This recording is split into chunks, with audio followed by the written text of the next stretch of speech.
আসসালামু আলাইকুম। মাছ ভর্তা করতেছি। এটা হচ্ছে ধুন্দুল দিয়ে। ধুন্দুল তেলে ভেজে নিছি, তারপরে মাছটা করে করে ভেজে তারপরে ভর্তা করতেছি। হয়ে গেল মজার ভর্তা।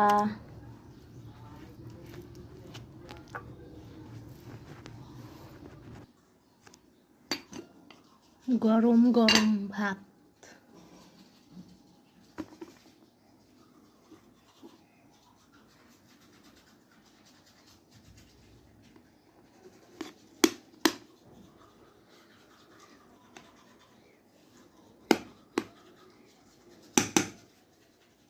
সাথে হচ্ছে ভর্তা।